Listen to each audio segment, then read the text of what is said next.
In Greece, civil servants took to the streets to protest further job cuts. The unemployment rate in Greece remains at a staggering 27%. Authorities say the recession has eased since August, describing this as the first sign of recovery. However, unions are not convinced. They don't expect to see a recovery until 2015. Greece has been surviving on international rescue loans since 2010.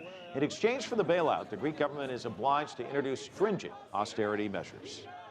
Spain's unemployment crisis is now officially more dire than Greece's, with unemployment hovering just below 27% and youth unemployment now standing above 50%. Many are choosing now to look abroad for work. Government figures show the population decreased in 2012 for the first time since 1971. And it's not just Spanish nationals leaving, but also immigrants who had initially moved to Europe in search of work. CCTV's Joel Richards reports from Buenos Aires. Argentines often say they're no strangers to crisis. Over the course of the 20th century, the country enjoyed several economic booms, but also suffered the bust.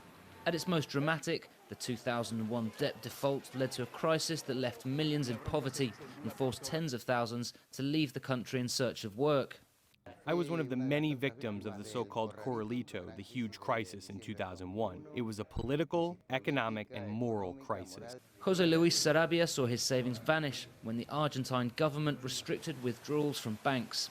He decided to move to Spain with just $75 in his pocket and relied on family help to find a job in the real estate industry on the Canary Islands. His wife and 4 children only followed him to Spain once he had work. 10 años y un mes. We were there 10 years and a month when the slap in the face came from the other side. In Spain, the famous real estate bubble blew up in our faces. When it happened here, I was 43 years old. The crisis in Spain hit me when I was 53. Entering the labor market was totally different and very complicated.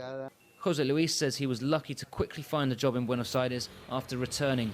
But he was also fortunate to have the option of moving in 2001 because he held a Spanish passport.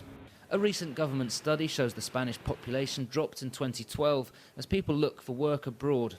And Argentina received more Spaniards than any other country, with almost 18,000 settling last year.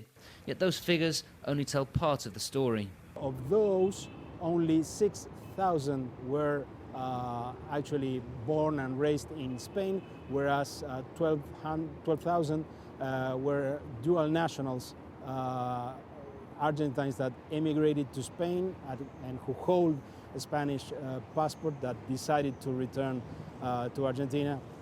Statistics are interesting because they represent a reversal of the trend of South Americans, not just Argentines, emigrating to Europe. Now we are seeing people who were residing in European countries returning in some cases to South America, in some cases directly emigrating. Over 380,000 Spanish nationals have permanent residency in Argentina, but with the crisis in Europe showing few signs of easing up, that number looks set to increase, but so too does the number of Argentines returning home.